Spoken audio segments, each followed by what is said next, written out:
वगैरे तर सोडतात नाही. बरोबर आहे.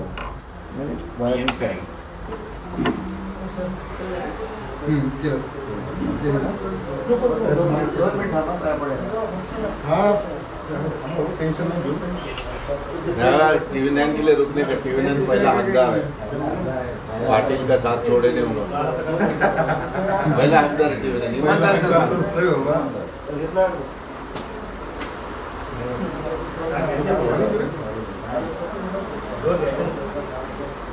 तो सोए रे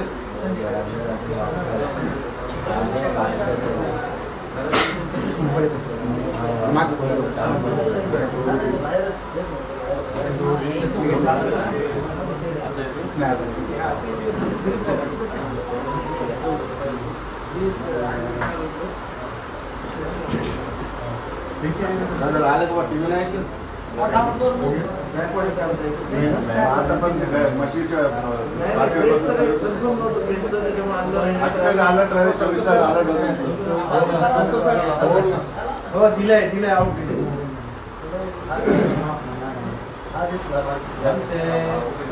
सांस ले जाने वाली नहीं कोई आराम से.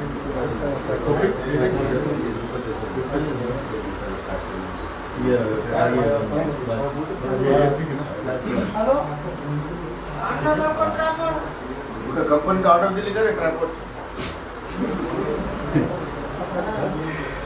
दादा मोबाइल पे देखे आओ हमारे लाइट में चेहरा काला हो जाता है. हमारा एकदम अच्छा है ये आपको बैकड्रॉप आज लाइट बंद कर दो एकदम मस्त दिखता है. सुनो ना, एक तो ये बैकड्रॉप पे लेना था अपन ने, व्हाइट बैकड्रॉप ये व्हाइट शर्ट हो रहा, व्हाइट ये हो रहा. इधर से लेने का भी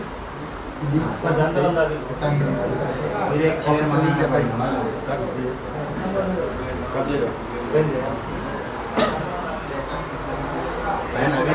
अभी नहीं जब स्टार्ट करेंगे ना पहले तब कब लेगा.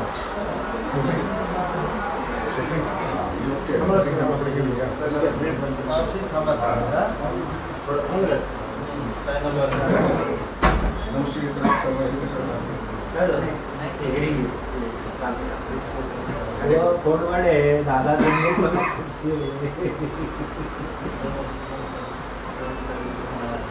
हेलो इंडोर आउटडोर क्या बना बोला ना इंडोर सर एकदम परफेक्ट है टेंशन है सर ऑफिस समझदार बोला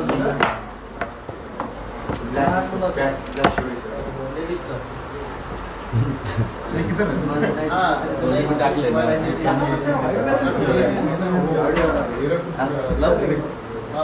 लाइक तो लेडीज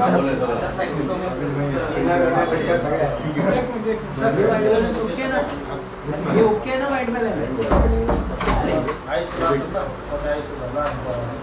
अरे भाई बैक कर ये फोन ओके है ना ओके लग रहा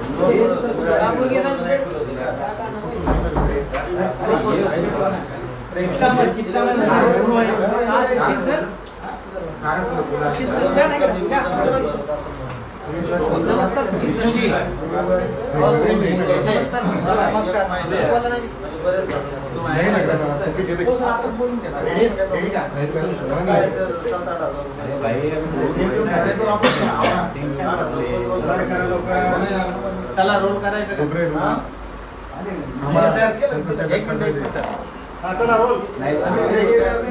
आम्हाला 2 मिनिटं सगळे आले तर सगळ्यांचं होऊ द्या.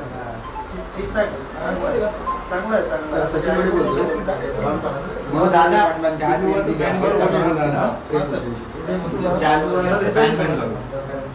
हेलो इधर पूरा क्या कॉन्ट्रैक्ट में अभी मैं इधर जरा के बच्चे के पास यस सर हाँ आपको चालेल हाँ है ना. मी रेडी चलो झाला. नाही चलो सगळे ओके ना. On set roll and fan fan बंद करा. किसी चालू रोल ना. कोण नाही पाटील साहेब मुलीला बघायला आलात, कशी तब्येत आहे, काय प्रॉब्लेम. बरी आहे आता. डॉक्टरांनी सांगितलं 4-5 दिवसापासून ॲडमिट होती. तिकडेही 3-4 दिवस शाळा मला माहीत नव्हतं. पण मला माहीत झालं की आजारी आहे म्हणून परवाही आलो होतो मी, पण ते गडबडीत गेलो. आज दिवसभर कार्यक्रम होते, ते सगळे परवाचे आजचे कार्यक्रम उरकून पुन्हा ते कर्म नाही म्हणून फोनवर रडायला लागले, तर पुन्हा भेटायला आलो. आता पण बरी आहे, तब्येत बरी आहे. आणखीन काय 5-6 दिवस सुट्टी होणार नाही असं डॉक्टरांचं म्हणणं आहे. बहुतेक आणखीन आजार आहेच. पण साहेब 24 तारखेच्या तुमच्या तारखेकडे आता सरकारसहित सगळ्यांचे लक्ष लागलेलं आहे. काय असणार 24 तारखेला, कसं समाजाला आवाहन करतात? आज मुलीला भेटायला आलो, तसंच उद्या आईला पण भेटायला जायचं. मला आत्ताच माहिती कळाली की माझ्या उद्या आईचं पण ऑपरेशन आहे, तेही मला माहीत नव्हतं. आता 24चा विषय तर 24 मात्र निर्णायक असणार आहे. एवढंच मी तुम्हाला सांगू शकेल की 24ला मात्र आता आम्हाला निर्णय घेतल्याशिवाय पर्याय नाही. कारण फसवणूक करणं आणि आम्ही अन्याय किती दिवस सहन करायचा, याला सुद्धा काही मर्यादा आहे. समाजानेच का अन्याय सहन करायचा? बोललेल्या गोष्टी असतानाही नेमकं आमच्याच वाट्याला अन्याय का आला? तुम्ही अधिसूचना काढलेल्या असतानाही त्या अधिसूचनेचा सुद्धा अवमानच झाला एक प्रकारच्या राजपत्रित असूनही. परंतु मग आता आम्हाला तुम्ही कायद्याने खेटायला ठरलं म्हणल्यानंतर आम्हाला तुम्हाला कायद्याने खेटावंच लागणार आहे. 24ला समाजाला बरोबर घेऊन काय जो निर्णय असेल तो समाजाने आम्ही मिळून करू. शेवटी मालक समाज आहे, मात्र हे जाहीरपणानं सांगतो. अनेकांचं लक्ष 24ला याच्यासाठी लागलंय की मनोज जरांगे पाटील काही राजकीय भूमिका जाहीर करतील किंवा त्या ठिकाणी काही राजकीय निर्णय घेतील, कारण लोकसभा विधानसभा दोन्ही निवडणुका जवळ आल्या. राजकारण आपला मार्गच नाही. मी आजच नाही बोलत हा एखादा विषयी राग व्यक्त करायचा किंवा नाराजी व्यक्त करायची म्हणजे त्याच्याविषयी आगपाखड करणं असा माझा कधीच विषय नाही आणि असण्याचं काही कारण नाही. जो बोलतो त्याच्याच विरोधात, कारण समाजाच्या विरोधात बोलला की तो कोणी असला तरी मला नाही सहन होत आणि मी ते करू बी शकत नाही. मी मरेपर्यंत माझ्या समाजाची गद्दारी नाही करू शकत, कारण ओबीसीतून आरक्षण घेतल्याशिवाय यांना मी सोडत नाही. हे मात्र अंतिम सत्य आणि त्याच्यात मी बदल करूही शकत नाही. कसल्याच परिस्थितीत नाही बदल करू शकत. आता त्यांनी फसवणूकच केली म्हणल्याच्या नंतर एक मात्र खरं आहे, आता समाज 24 तारखेला काय निर्णयाकडे कुंकड हे जात आहे हे आज नाही सांगू शकत मी. परंतु महाराष्ट्रातला सगळा मराठा समाजही आव्हान केलेलं आहे की आपण यावं. मराठा समाजही येईल, वकील बांधव येणार आहेत, डॉक्टर बांधव येणार आहेत, अभ्यासक येणार आहेत, स्वयंसेवक सगळे कार्यक्रमाचे होते तेही येणार आहेत, आयोजक नियोजक सुद्धा येणार आहेत, आमरण उपोषण करते, साखळी उपोषण करते, हेही सगळे बांधव तिथं येणार आहेत. कारण आता सगळीच चर्चा एकूण होणार आहे. कारण अन्याय बघा ना, कुठं 20 तारखेला म्हणजे 4-5 महिन्यापूर्वीची गोष्ट आत्ता गुन्हे दाखल करण्याचं म्हणजे गृहमंत्र्यांचं विनाकारणच मराठा समाजाविषयी सूड उगवण्याचंच काम सुरू आहे ना. 4-2 मराठ्यांचे आमदार आणि मंत्री हाताखाली धरायचे आणि एवढ्या मोठ्या समाजाला माझ्या विटीस धरायचं, कारण आम्ही बहुसंख्य नाही त्या राज्यात आणि आम्हाला विटीस धरायचं आणि आमच्यावर अन्याय करायचा. तर मग समाजाला कुठंतरी डिसिजन घेतल्याशिवाय पर्याय नाही. कारण समोरच्याला बी त्याच्या पद्धतीनं त्याला शिक्षा उपचार त्याच्यावर व्हायलाच पाहिजे. समाज आता 24 तारखेला बघूयात, आम्ही सगळे एकत्र येतोय. मंडप उभारणी शिक्षा उपचार त्याच्यावर व्हायलाच पाहिजे. समाज आता 24 तारखेला बघूयात, आम्ही सगळे एकत्र येतोय. मंडप उभारणीचं काम सुरू आहे अंतरवाली.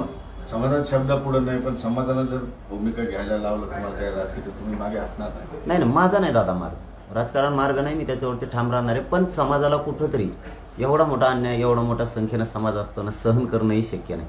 दुसऱ्याच्या मताची यांना भीती वाटते म्हणून आम्हाला आरक्षण द्यायचं. मग मराठ्यांची कुठं एकजुटीची भीती वाटली पाहिजे. 100% मराठ्यांच्या एकमताची भीती, एकजुटीची भीती वाटली पाहिजे आणि ती वाटायलाच पाहिजे. याच्यावर माझं सुद्धा एकमत आहे की एकजुटीची भीती वाटलीच पाहिजे. कारण जर एवढा मोठा समाज असू, एवढे मोठे लेकरं करोडोना अन्याय सहन करणार असले तर आपण एवढ्या मोठ्या संख्येनं असून उपयोग काय त्याचा? दुसऱ्यांसाठीच संख्या आहे का मग आमची? दुसऱ्यांनाच मोठं करण्यासाठी दुसऱ्यांनीच मोठं करायचं आणि म्हणून आपली मोठी संख्या काय कामाची? ती मोठी संख्या आपल्या लेकरांचं ज्यांना मोठं केलं तेच वाटोळं करायला निघालेत. आपल्याला कुठंतरी निर्णायक भूमिकेवरती यावं लागणार आहे. आणि आता काय 24 तारखेला होतंय त्यावरती संबंध बऱ्याच विषयावर, जवळपास 15 ते 16 विषयावरती चर्चा होणार आहे. एकूण 60-70 वर्षातल्या विषयापासूनची सगळी चर्चा होणार आहे. कारण ही बी चर्चा पहिल्यांदाच असणार आहे. लोकांनाही ऐकायला मिळालेली आणि सरकारला पण.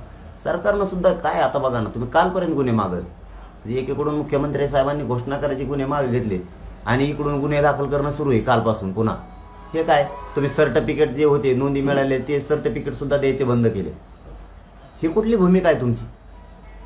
परत त्यांच्या परिवारांनी अर्ज केले, ज्याचे नोंद मिळाले त्यालाही 2-2 महिने झाले अर्ज पडून आहेत त्यांचे. SP यांच्या पुढे असतात का? SP म्हणतात वरून आदेश आहे. काय आमच्यावर गुन्हे दाखल करायचे? इथून मागे झोपले होते का सरकार? गृहमंत्री तुम्ही पाठीमागे झोपले होते का? तेव्हाच करायचे ना. आता काय कारण आहे तुमचं करण्याचे? आणि कुठं बीडचे नांदेडचे SP आंतरवालीच्या लोकांना बोलतात. म्हणजे तुम्ही दबावणं लागले आंतरवालीचे लोक आंदोलन म्हणून. ते आंतरवाली मराठ्यांसाठी लढती म्हणून तुम्हाला तिथले लोक गुंतवायचे आणि त्यांना दबावात आणायचे. उलट गृहमंत्र्यांचे हे लक्षात येत नाही, तुम्ही जितका त्रास देताल तितके लोक माझ्या बाजूने व्हायला लागलेत. मोठी फळी तयार व्हायला लागली. काल परळीत दिसला असं कसा आगडोंब होता नसं का? त्याच्यावर बी शहाणपणाची भूमिका गृहमंत्र्याला आली. आणखी ही परळीतली पहिली घटना असं त्या सरली. तिथं 90,000पेक्षा ते 1,00,000पेक्षा जास्त लोक जमले होते. ही पहिली घटना असं जरा मीटर लावून मोजून बघा काय लोक होते. तो क्षण माझ्यासाठी तर माझ्या जीवनातला पहिल्यांदा बघण्यासारखं होता. इतक्या ताकदीनं मराठी तिथली उसळलेली होती. कोणत्याही रोडवर तितकेच लोक होते. आपले प्रतिनिधी बांधव तिथं होते, परंतु तुम्हाला व्हिडिओनही कळते आणि तुम्हाला एकूण माहिती घेतल्यावर नाही कळते. 90,000 ते 1,00,000पेक्षा लोक कमी नव्हते. आणि ते परळीसारख्या ठिकाणी जर इतके लोक असतील तर राज्यातली परिस्थिती काय असणार एवढंही गृहमंत्र्यांना कळत नाही. माझ्या मागं लोक आहेत, काय मागं आहेत, काय सांगायचं. 10% मराठी आनंद आहे, 10% आरक्षण घेतलं म्हणून मराठी आनंद आहे. आणि इकडं कशाला मग लाखा सभा व्हायला. आमची बैठकवरती मोंड्याचा ग्राउंड पुरला नाही. तुम्ही कोणाला विचारा, तिथल्या प्रॉपर पालकमंत्री आहेत, तिथं मोठमोठे नेते आहेत, सगळ्या पक्षाचे आहेत, त्यांनाही विचारून बघा ते ग्राउंड भरायला किती जड जात. सहज रीतीनं भरलं. ते 2 दिवस अगोदर त्या लोकांना सांगितलं होतं संवाद बैठक. याच्यावर तरी गृहमंत्र्यांना कळायला पाहिजे की मराठ्यावर अन्याय करणं चांगलं नाही. ठीक आहे, तुमची इच्छा पूर्ण होईल. तुम्ही असेच मराठ्यावर गुन्हे दाखल करत राहा. मराठ्यांचे मोठमोठ्या फौजा माझ्या बाजूने तयार व्हायला चांगलं काम करते गृहमंत्री. पण आता परळीच्या सभेसाठी तुम्हाला कोर्टापर्यंत जावं लागलं परवानगीसाठी. याच्याकडे कसं होतं? शेवटी म्हणतातच ना की न्याय मंदिर न्याय देईन, घटना आणि कायदा त्याच्यासाठी जनतेसाठी. कालची त्याचं जिवंत उदाहरण की त्यांनी जरी परवानग्या नाही दिल्या त्याच्यात तर ती तुम्ही वाचली असेल. त्याच्यात तर सांगण्यातच असं आलंय की अगोदर 4 दिवस परवानगी मागितली होती. नेमकी स्थानिक इन्स्पेक्टरनं आणि SP काय दबाव आणून ती दिली नाही.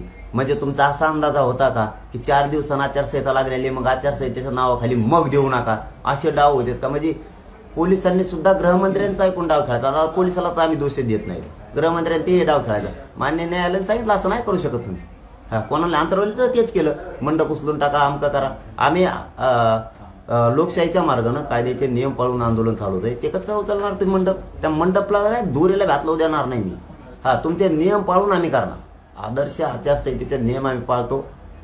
काल मान्य न्यायालयाने दिलेला निकाल सुद्धा पाळला.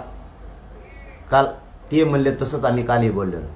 परंतु त्यातून एक खूप मोठी गोष्ट आम्हाला मिळाली की न्याय मंदिर, तुम्ही कितीही सरकारनं अन्याय केला तर ही 3री वेळ न्याय मंदिरानं आम्हाला न्याय दिला.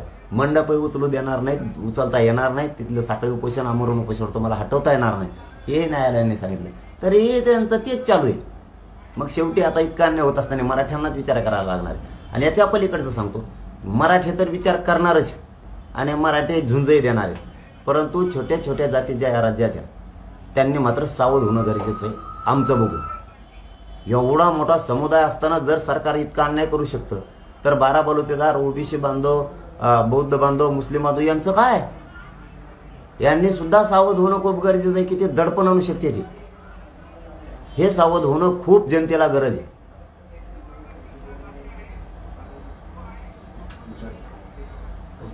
चलो, धन्यवाद.